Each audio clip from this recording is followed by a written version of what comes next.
women power. Women power, Women that's power it. and Maria, of course. Oh yeah. Yeah. So, all good. Maria will be recording this meeting as usual. Yeah. Yeah. We have another lady has just joined. Emma, hi. Hello to you as well. Hello. Hi. Hi, hi, Emma. Hi, everyone. And another Nice to lady. see you. Yay. Today is Women's Day. Yeah. Yeah. Paz Blanco. Hi, Paz. It's Hello to you as well. Ladies' And Day. Autumn. Ladies' Day. You Yes. know, I just Yeah. listened to a very good podcast with Oprah Winfrey, and she's interviewing Michelle Obama. It's so powerful. Is it? It's such a good. Send us And the link. Send us the yeah, link. and then she interviews Jennifer Lopez as well, and all the women, and it's just such amazing interview technique, and you know, it's just nice to listen to these podcasts. All these women. It's very, very good. Great, great, great. Okay, guys, so we're going to start with, well, our Friday talk with some questions, and hopefully we will have a good discussion that will help us identify our role and our identity, our uniqueness as an organization. And I think that this is very useful because it will make us all realize the value that we have and hopefully make us transmit it. So again, as usual, I would like to invite you all to express your opinions. Some of them will be more from your experience, individual experiences. Some will be out of collective conclusions. Yeah, let's see if we can compile everything and have something really powerful. So I would like to challenge you to answer one question. Let's see what you tell me. What do you think is the difference between you, yourself, and a private teacher? Who Well, would we are like to not just start? individual teachers. I mean, we are part of the community. We are empowered by the system. We are empowered by the technology. We are empowered by, I mean, a lot of teachers who can cover you if you need it, for example, or if the student is willing something different that you cannot do, or for example, that you are not aware of some specific topic or some specific specialization. You don't need to go and study that, in rush. So you can just pass it on to the teacher who is specialized in this topic. So, I mean, it's being part of the community. So it's not like a solo teacher somewhere. Yeah, I like that because actually it reflects a lot of your personality. Because it's interesting how we all answer from our perspective, and I love it. Yeah, because Anna, to all of you guys, is one of the people that uses Oxinity the most. Really, I mean, she understood it and she's just using it. Anna's is very selective with the students that she's teaching, and she decides just to keep a very limited number of students. The rest is passed to the community. So she actually uses Oxinity very well, so that mechanism that we have provided, she uses it very well. But Georgina, what about you? What's the difference between you and a private teacher? I was thinking about it, and what I would say would be like flexibility in one hand, but in terms of I don't know how to say this, inmediatez. Yeah, Like we okay. can get results instantly because of the type of activities. They're short, they're dynamic. We can change them. And then what I think is that if a student sort of like doesn't get sort of like stuck with the same teacher, which could happen in our case, you could just say, Yeah. hey, there's other options for you as a group. And maybe I say, oh, I'm not doing too well with this student because I don't know, there's no rapport. So I can rely on, I don't know, Emma or Jazz. So that gives us like flexibility. And also it's happened to me. I was doing some activities and the student said, oh, this is not what I want. I want this other. And I said, okay, no problem. We can easily change. So I would say flexibility in these terms. Okay, yeah, that's interesting. And Jazz has something to say as well. Thank you, Georgina. Mm. I think as a newcomer, without any teaching experience, it comes across to me that with Oxinity, you have the support and obviously the community, and you've got the chance to get together and share ideas, whereby if you're a solo teacher, it can get a bit lonely out there, and you sometimes think you're by yourself, and you can become a bit of a dinosaur because you're not, sharing your ideas and learning new things. And I think with Oxinity, again, it comes across as, you've got variety as well to choose from. So this is really my impressions without having experienced the actual teaching. But it's that sort of bonding, isn't it, that you're not solo. And then if you're working, I'm just using an example, if I work for myself, my own business, sometimes you can get stuck in your ways and you might be doing the same old thing.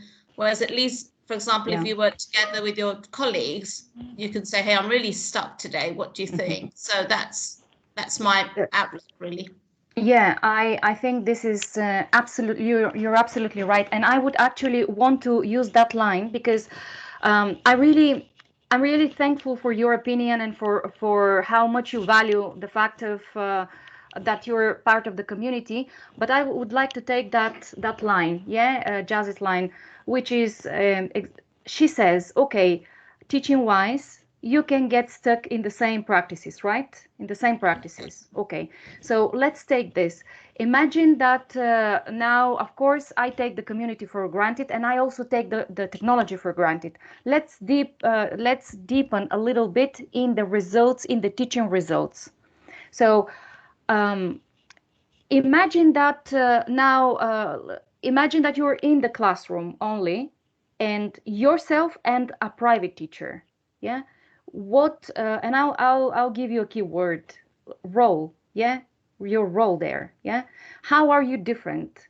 What's the difference between a private teacher and you in your practice, in your attitude? Is there any difference in your opinion? Patri, you saying yes? This is something I always say in my inductions. People who've been here with me in the interviews know it. I always talk about the happiness. I feel myself much more happy being part of Oxinity than doing whatever we do, teaching when you're alone. Because it's always, I always say this, when you're working for somebody else and you have all this pressure, all this frustration, all these things, classes are going to be affected. It's mathematics. But when you choose, like, for example, Anna does, when you're selective with your students and you're enjoying the type of students profile you're teaching, when you have all the tools, material, technology, all the support from other departments, everything, that help you, to be focused on your teaching, obviously your classes are going to be much better. So I think that it sounds really cheesy, and I say this in the interviews as well, but I think that when a teacher is happy doing what we're doing, I mean, even if we're just a private teacher, we're going to be better than anyone else. Mm-hmm. Okay, who else would like to answer? That's very good. Thank you, Patri. Thank you very much. The question is, what's the difference between yourself and the private teacher? Georgina? Well, the first thing that came into my mind is that I'm not alone. And that gives you a lot of support, and it gives you a lot of power or strength, or you believe more in yourself and your project and what you're doing. It's not maybe like Patricia was saying, I'm not alone in front of, the pressure of the client or whatever. Here there's support. For example, I myself yesterday, there were some technical issues and William was there saying, hey, don't worry, calm down, let's check it out. It's okay. So that's a really good, as Patricia was saying, that gives you happiness. I'm not sure if it is, but yes, and working wise, maybe it is. Yeah. Okay, that's great. Thank you. I'm feeling Thank you. Yeah. Thank you, Georgina. Juan, how about you? Okay, I am only a new recruit, so I cannot talk specifically about Oxinity yet. But when you're part of an organization, you feel more comfortable. You know that there's somehow a revision or review of whatever materials you are teaching, and you can rely on your colleagues for feedback. Whatever you teach has been somehow proof tested, that is. So that relieves your some part of the burden that teaching is, because it has a burden to it. Yeah. And so I mean, it increases my self-confidence. So you mean that because it's been tested, you feel that that boosts your confidence, right? Yes. Am I getting it right? Oh, Yes. That's interesting. Okay, so thank you. Yeah, that's very, actually, that can be a starting point for another line. I'll use it. Thank you, Juan. Emma, how about you?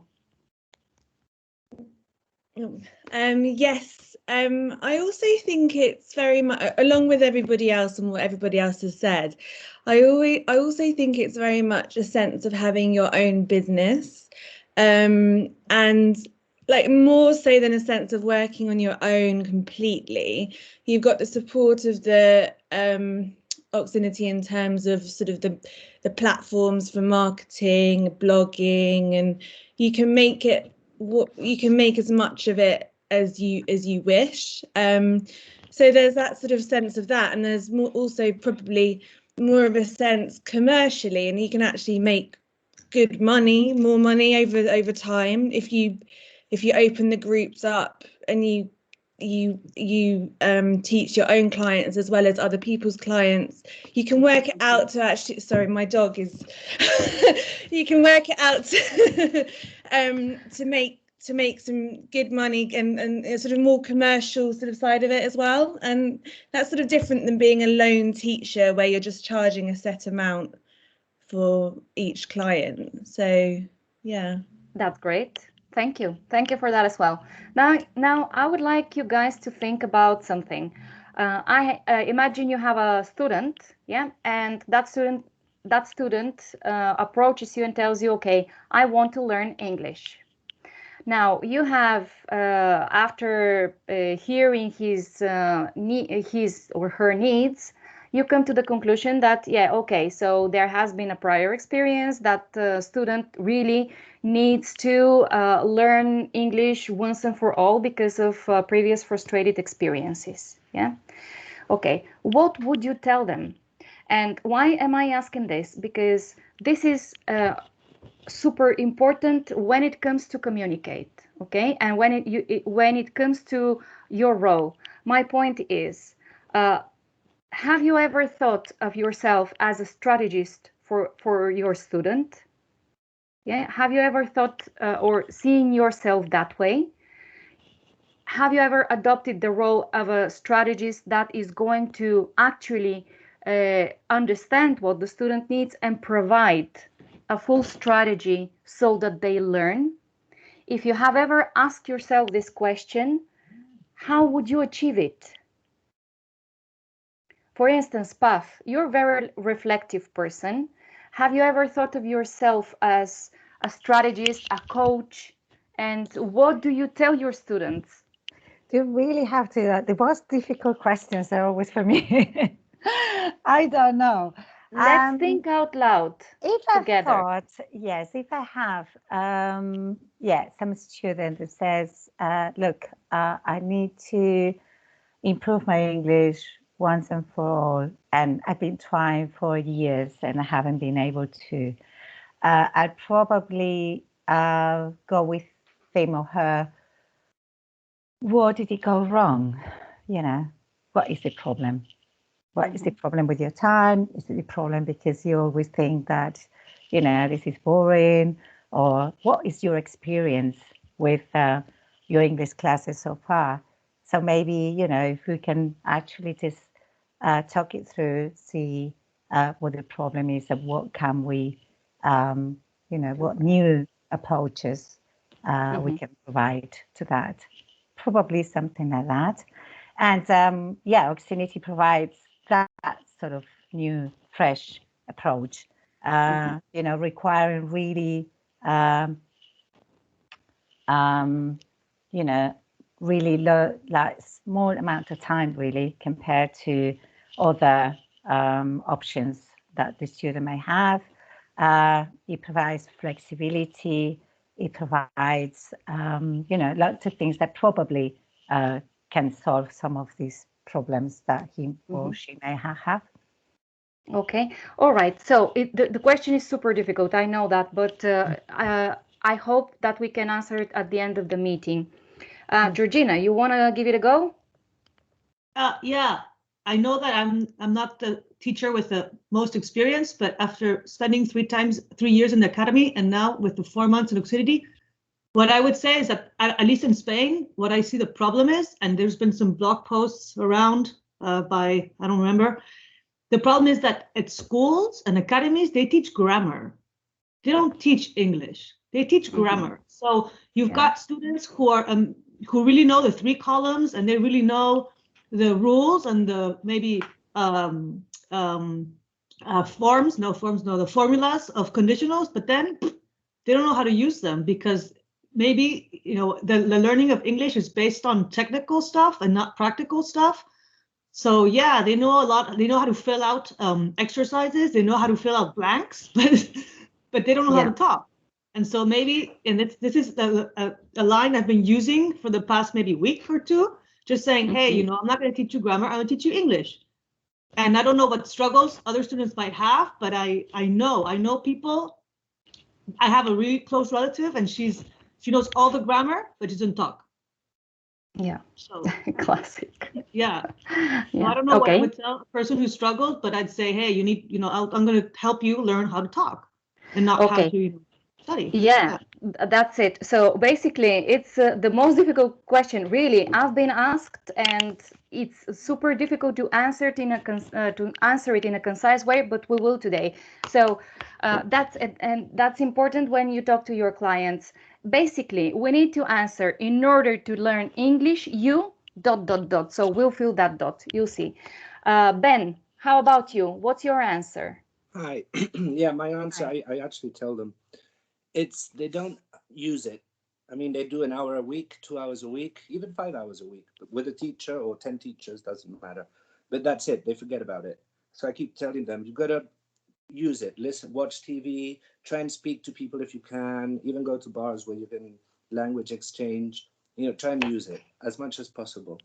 In fact, doing classes, if it's a grammar activity, I usually just go over it quickly and then say, okay, forget, we've seen this very quickly, but let's put it into practice is the best way to learn. So then, through practice activity, they learn it better. That's what I think. They don't practice enough. They don't have exposure. That's crucial. This is one of the really key points here. So here's the thing. Antonella, we have another opinion. Go for it. We can't hear you. Yes, so related to what Ben said, I try to give my students a sense of responsibility because at the end of the day, the learning process depends. So it's like, okay, so all this year you failed, but what have you done not to? I mean, how much do you put into the learning process? Because and I make my classes like very much student centered, like this is your class, so what do you want and what are you going to give it? Because it's not a matter of what I know as a teacher, but it's a matter of what you do as a student. So your predisposition, your energy, the amount of work you put into actually acquiring the language. So making the students aware of their responsibility within and outside the classroom, that's basic for me. Antonella, I can't agree more. I really thank you for that. Now, it's absolutely, Ben started it, you developed it, but let's continue, because if we're going to just explain and make the student realize that it's on them, we have to help them to get the whole strategy. We have to build that strategy for them. Yeah, and it was said in previous meetings. I think Tony was saying we cannot inject knowledge, they have to do something. But what is that something? Because sometimes solutions from other providers are, okay, so if you increase your class time, then you will have better results. Okay, so here is what I would want you to think about. Is anyone here a musician, or have you ever played a musical instrument? Yes, some of you are. Okay, well, I have first-hand experience. I'm not a musician, but my sister is. So when I was a little girl, I was studying while she was playing the piano. She's a pianist. And that happened every day, again and again and again, and for many hours. So I was studying, she was playing. I was studying, she was playing. She would go to classes once a week with her teacher, only once a week. Yeah. The rest of the time, she would play at home. She would practice. And when she went to her classes, the teacher would listen, correct, and challenge her. Yeah. But she did the job. Now, she's my sister. I love her, and she's a great pianist. It's true. This is true. She's a celebrity. But yeah, but I have to tell you, and I have seen that it was because of countless hours of practice and great teachers that could challenge her and that put the strategy for her. So they saw her potential, and all they did was to create the strategy. No one ever told her, come twice to my classes. No one ever. Yeah. They told her, okay, so this is what you have to do. You do it at home. You practice this, this musical piece, or I don't know the word for it. You play this, you think of that, you start learning this, you do that, and then they would listen to her and challenge her. Yeah. So this is something that is called a strategy. At first, every teacher at the beginning has to set a strategy for their students. Yeah. If you have ever played a musical instrument, you have to know that the teacher, of course, they teach and pass on knowledge to you and show you things and help you and guide you. But either you practice at home or it won't happen on its own. And it's the same with languages. And we have to remember that because it's what we say to that student will stay. They will remember it. So my teacher told me this. And I think that when it comes to a strategy, we have to be a little bit more specific than what we usually are. And we have to tell them what is going to happen in your classes, in our classes, if they go to open web classes, for instance, what is going to have there and what has to happen outside the classroom. You have to remember to mention that. So let's start with the broader things that they can do. Yeah. So they can, of course, increase their exposure time through series, through, I don't know, watching Netflix or YouTube's or Oprah's interview with Michelle Obama, etc., interesting, engaging stuff. They can do that on their own. The more, the better. Yeah, this is one thing. This is very broad. Let's go a little bit more specific. What else can they do? Something that is, again, within our reach, and we can kind of have information of whether they do it or not, whether it works or not, whether they have it helps them or not, is the game. It's again something that we can do for them, or we offer them to do the game. Yeah. So they play the game and it provides as extra class practice. That is again a learning experience. And you can tell them 30 minutes every day, for instance, 10 minutes every day, 15 minutes every day. We all have them. So this is another strategy that we have to remember to tell them. So we start with something broad and then we narrow down. Okay, so every day we watch and we listen to music and we watch TV in English, and every day they play the game, and every now and then, and we'll see that frequency now, they have a class with us. So a class with us has to give them what neither of the other two strategies will give them. Okay, so this is important. Anything that they can do without you it doesn't have to be in class. Everything. So a listening something, a gap fill, which is in the game, anything, a reading exercise, whatever, that doesn't require you, then they have to do it on their own. Because if we imagine for a while that we use that time from minute 1 to minute 30 or from minute 1 to minute 60 only to work on what they need to improve, yeah, then we're going to increase effectiveness incredibly. And I would like to show you again these circles of knowledge. Yeah. Do you remember from last week we said, okay, so there is the comfort zone and we have to challenge the students to go out of it. I would like you to reflect a little bit more. Before I show you what I have prepared, I would like to ask you, what in your opinion, from your practices, let's recap a little bit what we're doing. Is there anything that you are doing in class right now that you think actually this may not be necessary because they can do that on their own? Is there such a thing? Additional research for vocabulary. That is, I can even send lists, so I can even resort them to lists. Yeah. Okay. I'm not sure, Juan, I understood that. Can you elaborate a little bit more? For instance, if I say that I'm scared, I can be frightened. I can be more things that lead to the similar, scenario. So that type of additional vocabulary, yeah, that I like to hint at, but nothing else. Okay. Yeah. They can do them on their own. Okay, which other way can I be scared? For instance, or which other way can I walk? Because in English you can walk, you can shuffle, you can whatever, jaywalk. Right. Oh, okay. So this is your way of challenging the student to use other words different than just walk or to be scared. Yeah, right? Exactly. Strut, shuffle, whatever. There are so many ways to walk in English. Yeah.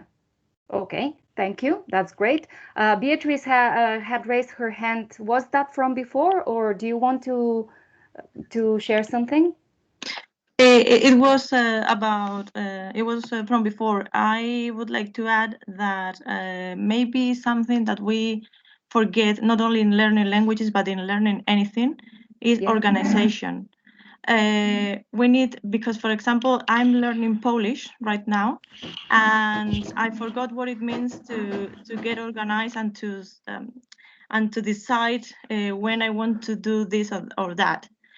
And I've got a calendar on my desk, and I write a week before what I'm going to do the next week.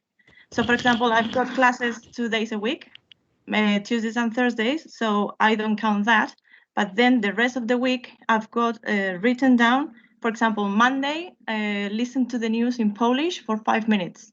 Wednesday, reading one chapter from the book I've got. Friday, going to the Polish TV and watch something for 15 minutes. And I write it down before, and when I do it, I cross it. And at the end of the month, I can see and I write, for example, what I learned watching the news. Well, this vocabulary or this structure or this is very interesting. Yeah, this is strategy. I think it's something we miss when we learn anything, not just languages. Absolutely. We start and we don't know what is next. Yeah.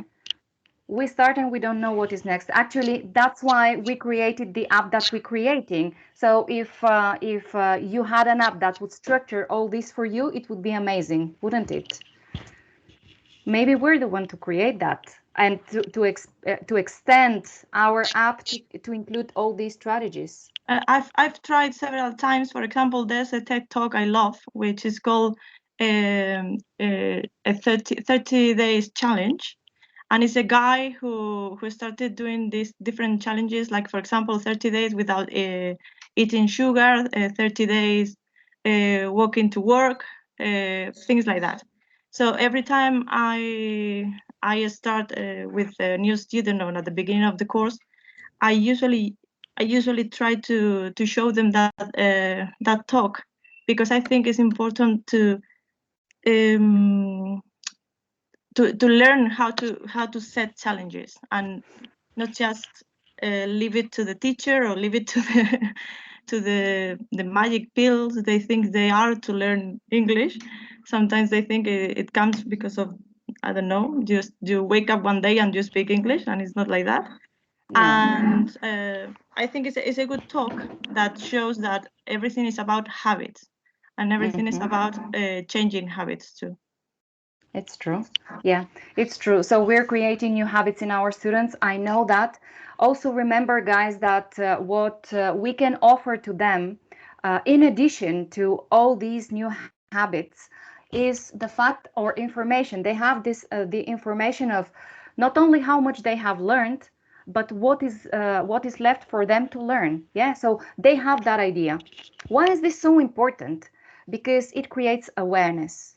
And whenever we have to, we create a strategy for our students, we also have to every now and then refer them to achievements. And these achievements are in the app.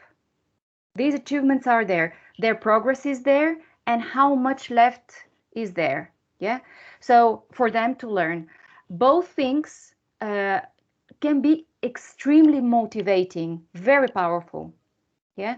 Okay. So we have other opinions. Anna and Georgina after her, and then Mark had raised his hand as well. So Anna, you go. Well, just a little comment regarding the motivation of the students after each class, right? So of course it's not easy to tell the student, okay, you need to practice the new vocabulary that you learned today, you know, in your daily life until the next class, right? So when, for example, I got a request regarding classes, and if I happen to talk to the client, right? So of course I explained that, yeah, I cannot make the magic, you know, in 1 hour or half an hour that we do per week, right? So the responsibility of learning English is yours, right? The things, the tasks that you do outside of classes, right? This is what's going to make you learn, right? I'm just the guide to show you these tools. And what I, for example, tend to do with especially adult students, and though that I know that I can provide with some homework, let's say, so it's not kind of homework writing or reading or similar, I try to suggest them, for example, case studies regarding some topic that we may discuss in class, especially if we have some videos to watch after the class or similar, just to give them kind of case study research outside of class that would be interesting for them, you know, something that is not boring, something that's not just reviewing the vocabulary, but, for example, to prepare some you know, presentation of what was done in the video, right? Not in written form, but at least to analyze something that would make them think, right? So kind of motivating them to do things outside of class. And well, most of them, they like that if they have time to do that. Great. Thank you, Anna. Thank you very much. Georgina? Yeah, this is something very simple. Maybe I do it with like little kids, and I did it with that group of adults who were a bit limited. And so it's very simple. I just say, hey, you know, what have we learned till today, and what have we learned today? It sort of gets them in their head to review. It sort of consolidates like what they already know, what they learned today. That really helps. That's brilliant. Me at least to they have to motivation. I don't know who's saying absolutely. this, focusing what they already know instead of like always focusing what they do not know. Really helps, motivates. Very motivating, super necessary at the end of the class to wrap it up with things that they have learned. Absolutely. Yeah. In the same way, let me jump to the beginning of the class. Okay, so still thinking of what we're going to how we will make the most of these 30 or 60 minutes of our class time. Yeah. So if we finish with creating awareness of what they have learned, let's think about how we start. Yeah. And here in how we start is, I think we can remember some experiences of students. Okay. Now, again, the point is there anything that we're doing that students, that is not challenging enough and that doesn't represent learning? Is there? And the beginning of the class is crucial. Now I'm going to tell you two cases. These are real cases. One, when we used to have in-person classes, and when we started with web classes. So when we used to have, there was a teacher that would have a student, and that student would always be 5 minutes late. Always 5 minutes late to class. Maybe I've told you this, I don't know. But once, twice, 3 times, and the teacher then eventually asked, but why are you always late for class? And the answer was, because the first 5 minutes, nothing happens. They're useless. They are a waste of time. We're talking about how are you, what did you do? Nothing happens. That's why I'm not missing anything. This is so powerful if you think about it. So if we have that experience of someone that makes no sense of the first 5 minutes, that means that we have taken and thrown away a big part of the class. When a student pays for 30 minutes or for 60 minutes, we cannot have that. Even if we think of the client's experience, we cannot have that. Yeah, it's like you buy a dress, for instance, or shoes, but the first 5 times you cannot wear them for whatever reason. We cannot have that. We have to have a learning experience from minute 1. The other case is, we used to have a teacher. His name is Rafa, and he was one of the first teachers that tested web classes. I cannot show him, unfortunately, I don't have a recording, but he was amazingly good. And all his students, and I mean all his students, were extremely happy. He wasn't native, he was a Spanish teacher, but that is absolutely irrelevant. Sometimes students are picky, not with him, never. And he was, hi. This was his introduction. Hi, hello, not how are you, but did you ever ... Quick question. Not even I'm Rafa or, how are you? What did you do? Nothing of the kind. Nothing. Hi, hello, the first quick question. Right on. Yeah, right on, really. And that was something that his students loved. I have to tell you, 0 complaints, super good rhythm up front, and amazing results. Fantastic reception. And he ended with a wrap-up of, this is what we did today, this is what you learned today. Now, neither of these questions was ever what, why, how long, how much, nothing of the kind. Auxiliary models, quick questions. This is it. So now if we think of class time 30 minutes, and if 5 minutes are meaningless, that is 1/6 of the class. We cannot have that. And for 60-minute classes, it's 10% of the class. We cannot have that. So guys, the majority of you are extremely polite, kind, that's great, but we start a bit with the quick questions. Yeah, and we don't wait for other students. If they are late, they will have missed that part. Sometimes, again, out of politeness, you're very polite. Let's wait for this one. Let's wait. We don't wait. We start. So student A has started and finished quick questions, and student B is catching up after the quick questions on the first topic or the first vocabulary activity. Yeah, this is good rhythm. If you start that way, then it's amazing. It's amazing. You're making sense from minute 1. And there is another thing here, which is called identity. And this is another difference that makes you unique and differentiates you from any private teacher. Private teachers start with small talk. Private teachers start with how are you? We don't.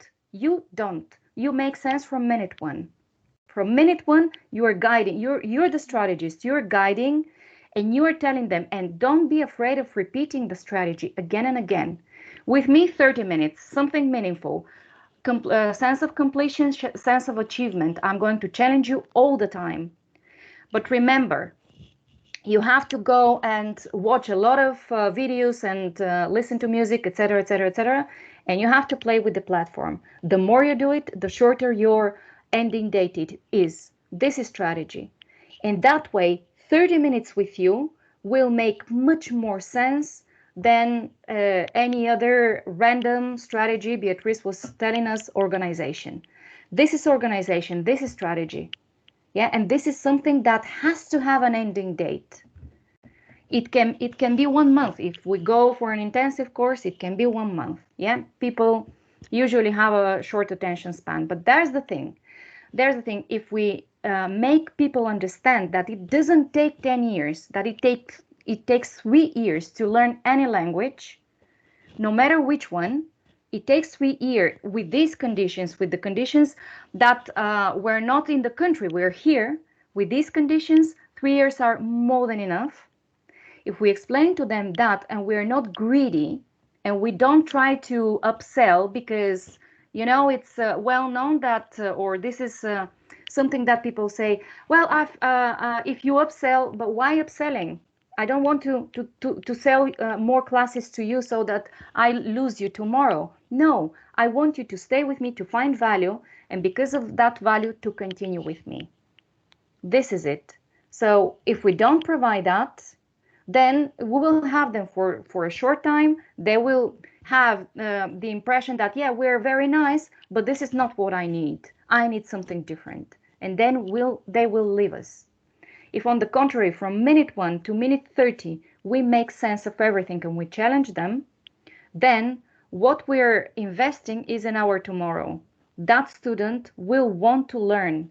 That student will say, okay, yes, today I've learned this, but this is what I have to still learn. So I'm with you.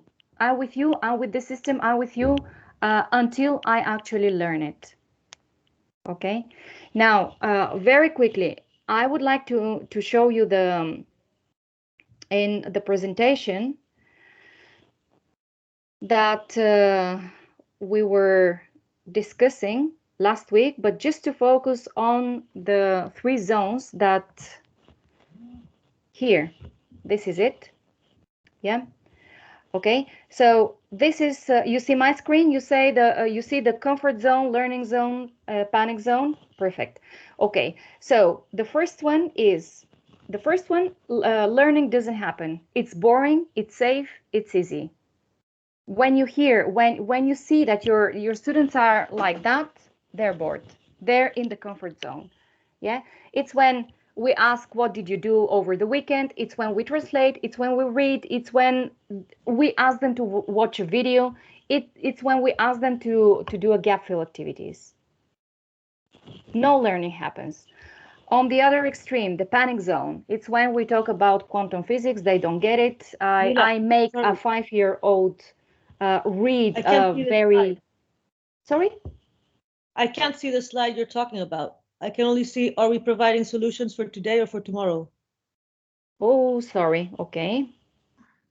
Just a minute. But I see. Yes, you do see? I can see. Yeah, I can see it. Yeah. Yeah, There's probably. three round circles, right? That's Different it. colors. Yeah. Yeah. The green one is the good one. Okay. Yes. Yeah. So the green one, it's challenging, it's scary, but it's interesting. Learners can cope with it with your help, not alone. Alone, forget about it. What they can do alone is after class. What they can do with you, this is what we do. Yeah. Georgina? Yeah. Sorry. Yeah, must have been my fault. Okay. Thank you. Okay. No problems. Right. And in the other extreme is, as I said, asking, for instance, this is a real case, asking a 5-year-old kid to read. No way. I mean, they can't read in their language. They cannot read. I mean, if Beatrice was the one that was learning Polish, if in class 1 the teacher asks her to read in Polish, that's nonsense. Absolute nonsense. We start with greetings. We start with something that she would remember, that she would practice, and we move on. But we don't start with writing. We don't start with reading. It's just out of their reach. we start with what they can do with our help. And the quick questions is the first meaningful thing that they can do with our help, or maybe without, with time, without it. Then activating unfamiliar target language, as Juan was saying, broadening their language, making them not use the same vocabulary, but activating. You have activities for that tell you, okay, so this is the target language, putting it in practice. This is challenging. Or practicing a structure that they haven't used before. This is challenging. Of course, paying attention to their pronunciation, correcting all the time. This is challenging. If you stop correcting because you understand them, learning doesn't happen. They're in the comfort zone, in the comfort of their own fossilized bad pronunciation.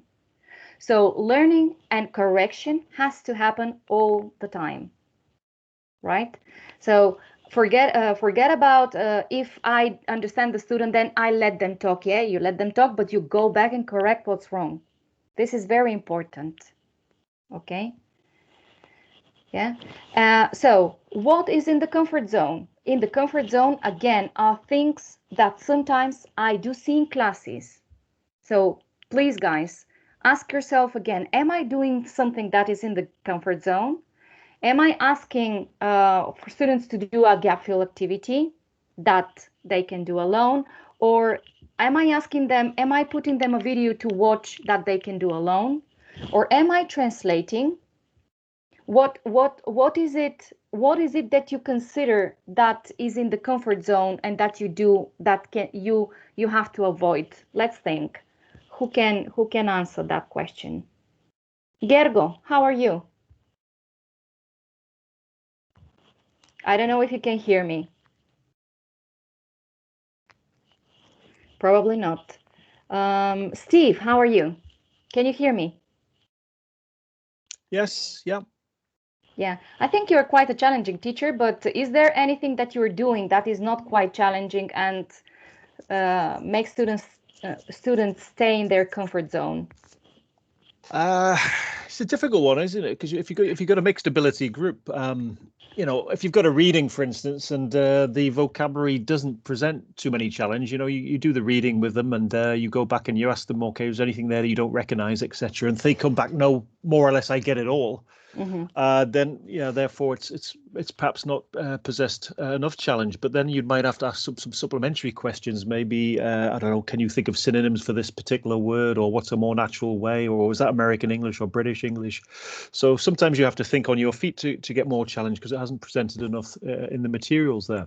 Mm-hmm. Okay, that's great. Yeah. I think that you are one of those that never surrenders when it comes to translating. I think you never translate, right? On occasions, if I know it. Yeah. I mean, sometimes it's just difficult to what can you do? You can do miming, you can try to use synonyms, but eventually you might have to give, okay, it's this. Yeah. So on occasions, as last resort, you might do that. Yeah. Okay. Thank you. Now I think Gergo is with us. Yeah, hello. Good morning, everyone. I did hear you, but I was away from the laptop itself. Mm-hmm. So what was the question? The question is there something that you are doing in class that that doesn't take students out of their comfort zone?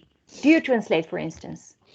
Sometimes I do. Yeah. Honestly speaking, I found with beginner students sometimes more productive to actually give a translation and go on to the next subject.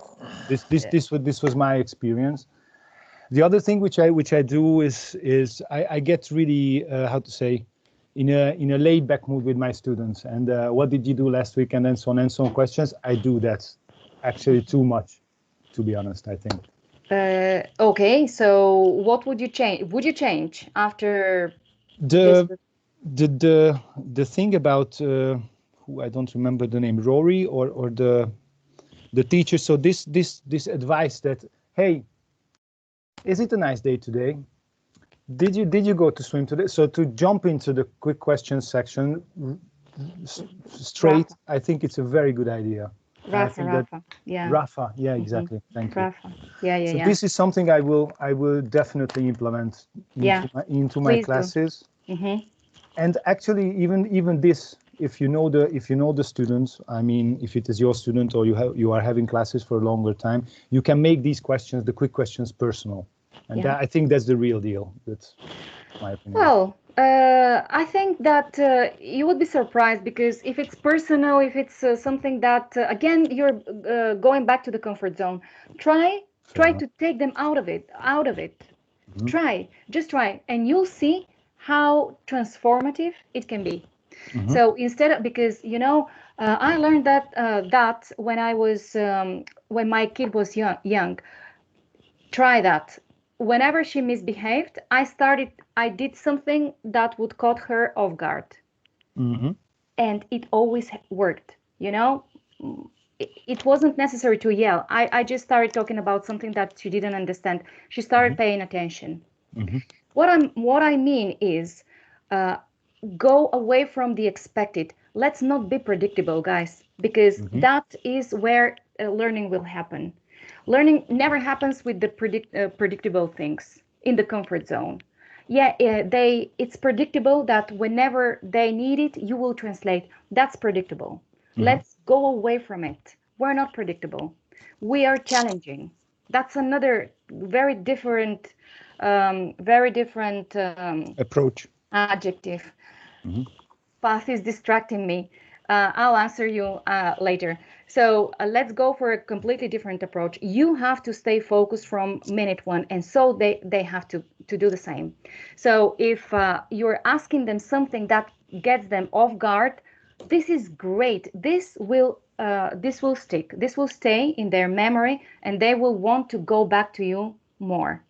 So we're not polite, we're effective. We're polite, we're not unpolite, but it's not what defines us. Private teachers are nice. We are effective. Private teachers are explore a lot the myth of the comfort zone. We're not. We're challenging. Let's do that. Okay? So don't translate next time. Don't. They have to do the effort, and you as well.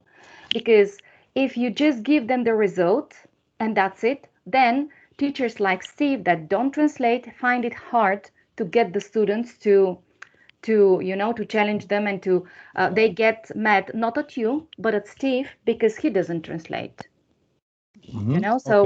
So we are a community. That's really important. Okay. Yeah, thank you, Radmila. You're welcome. Georgina, how about you?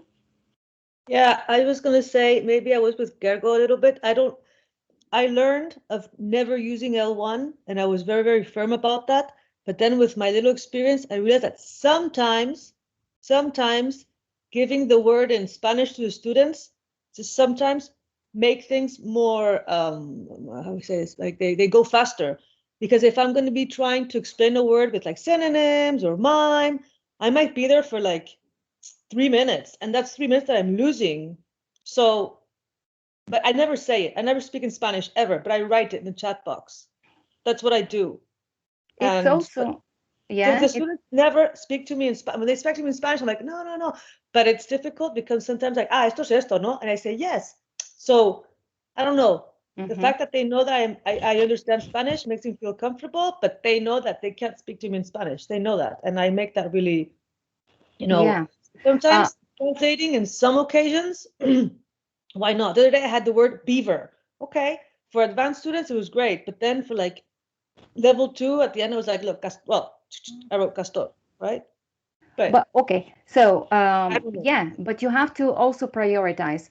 Maybe you prioritize the fact that beaver, castor, is it so relevant? Well, I don't know. Maybe it was pronunciation. It was pronunciation features with the ER. So I was like, okay, whatever. This is a castor. Move on. Doesn't matter then. If it's a pronunciation issue, all the more reason not to do that. But my point is, I'm not saying oh, this was wrong. I'm not saying that. I'm not saying it was wrong. But I would like you to think. Sometimes faster is not further. Faster and further are different. Sometimes we do things faster and we go we don't get further. We don't go far, you know. So I think that we have to be much more again strategic, long-term strategy. We don't want to short-term. I'll tell you the answer, and I tell you the answer, but I also prevent you from fighting, so to speak, for the answer. You know, do a little bit of effort. When a student does a little bit of effort, then the sense of completion is much higher. Believe it or not. Yeah, if you're going to give the answers to the solution beforehand, don't. Yeah. Sometimes, like, I don't know why, but sometimes I choose to do that. Then there is another thing. There is another choice that you can do, which is to ignore, because sometimes it's not important, and they won't remember it. If they struggle to understand and eventually they understand, that sticks. That will be remembered. So maybe it was something even unnecessary, superficial, that it's not so relevant. Do the test. Next time, just move on. Because sometimes you try to explain something, they don't get it. You try again, they don't get it. You move on, you move on, you move on, you move on, and then you try to explain the first thing, they get it. Just saying, Georgina, I had the same thing. I just said rodent, big front teeth, builds walls over rivers. Yeah, more or less like, we got there. Big animals in the river. I went, yeah. I went like, what? And they got it. Yeah. I mean, in the end, he did translate. It was a young boy. Is it that? Okay, so he did the translation in the end. But yeah, we got there. Yeah. And the other thing that I've been doing, the other thing I've been doing is this thing of like saying hello and jumping right into the questions. That politeness is sort of like maybe I don't know, very aggressive. So I'm like, hey, how are you? Blah, blah, blah. Let's go for it. I don't even let them answer. How are you? I don't even listen. It's just like a politeness, and I say, hey, let's go for it. And that sort of gives me a starting point. It helps me, not that it helps me. And that's what I've been doing. Sort of like it initiates that rhythm to follow during all the class, and it has really helped me. So try to maybe find a phrase that really lets yourself jump into the questions and into it. That has helped me. I don't know, might help somebody else. Well, next time, first our quick question, do the trial. First quick question, then everything else. Yeah. I had that thing with the beaver, and I sent the guide to the vocabulary. It was in the vocabulary. There was a picture of it. Yeah, in fact, we had a long conversation because there was a clip there of that nice beaver thing from is it Top Gun or something like that? I can't remember the movie. Where she brings a beaver down from the. Oh yeah. Oh, okay. Yeah. Okay. Yes. So, well, that was fun. Yeah. We went on to do some research. Actually, we did Google it, and there was a fatality. There was a fatality to a beaver. Yeah, at least one, because those teeth are pretty dangerous. Yeah. Nice, guys. Okay, so just to wrap it up, to conclude this one, what I would like to ask you is to try this. Yeah, for your next class and next classes, try this. Hi. Quick question. My name is Georgina. Hi, have you ever danced with Jonathan's example, that's great. I can't even repeat it. Have you ever danced with the devil in the pale moonlight? Yes, I have. No, I haven't. Did you go to the metro? This is your question number 1 in class. Did you take the metro today? Yes, I did. No, I didn't. And so on. And then, my name is Radmila. Nice to meet you. Let's start with activity 1, for instance. Do that. Okay, try it. Okay, guys. Well, it's been great. Needless to say, the very short answers. Yeah, we don't explain meaning. I'm explaining that for the newest teachers. You don't focus on explaining meaning in quick questions. It's just the quick question. It's just the form. Yeah, and we have to expect answers with the auxiliary very fast. We do that 20-30 seconds and we move on. Okay, so just for the new teachers, this is the identity that we have. This is what I would like you guys to do. If you do that, people will recognize you as an Oxinity teacher, as a different type of coach. Yeah, completely different type of coach. And eventually what we're doing is to achieve a long-term strategy. so that the clients, the students are happy long term. Yeah, we don't want their happiness right now in this very class. No, we want them to work in this class, get them out of the learning zone, out of the comfort zone in the learning zone, and then challenge them, finish the class with a sense of completion, and then drawing the strategy for after class practices. Make super meaningful these 30 minutes of the class with you. They're super meaningful from minute 1 to minute 30, and not necessarily upsell or over, giving a lot of importance to the class itself, but to the effectiveness of each one of the 30 minutes plus the after class practice. Okay, and if you now are able to explain that to your students, that would be amazing. In class, after class, when you communicate in social media, these are the things that we have to communicate. You have different channels. Georgina is Facebook, Georgina on Facebook, Autumn on LinkedIn, and you, well, the rest of you in the channels that you've chosen. These are the things that we have to explain, guys. How these classes are meaningful, challenging, effective, how they produce acceleration for students, and how the strategy has an ending line, which is 3 years maximum, not more than this.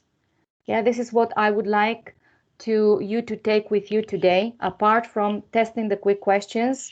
Hello, hi, quick questions, your name, and then activities.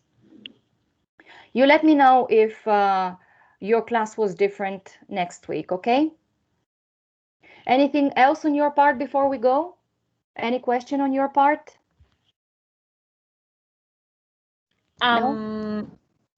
Yes, I'd like to make a comment. So I was asking Rob if we have such a thing as a chat for students to communicate with us teachers eventually. And I don't know if you're kind of working on it or if you're thinking about it. You have a chat during class, but not after class. Okay, so they can't contact us. At this stage, they can't. Maybe it's something that would be a good practice. I don't know to what extent. We're going to definitely consider it. If the majority of you happen to coincide in this, we're going to provide it. Well, I was thinking about it because it happens to me that sometimes my students send me a message like, is it okay if I write this in an email, or how can I say this in a better way, or Brilliant. how can I paraphrase this? So every now and then. Perfect, Antonella. Yeah, we can do that in your app in Oxinity, because each one of you have their students there in the student tab. We can provide a chat. We will do it. Okay, cool. I'm not saying tomorrow. Yeah. We will do it though. Yes. It's okay. No, it's a great idea. Perfect. Great idea. Yeah. Okay. Any other comments, guys, ideas? No? Okay, so thank you. Well, before let me just remember something regarding Beatrice. Beatrice gave me that idea. The organization, yeah, okay, the organization. I would like you to remember that for students, if they are even in the lowest level, A1, it takes 160 structures and around 3,000 words so that they reach a very good level of fluency and linguistic competence. So remember that this is part of the strategy that we are drawing for them. Yeah. So I agree that part of the organization, part of the strategy is in these 160 structures. The game is based on that. The classes are based on that. So the more that they practice and engage with the platform, the closer they are to the end goal.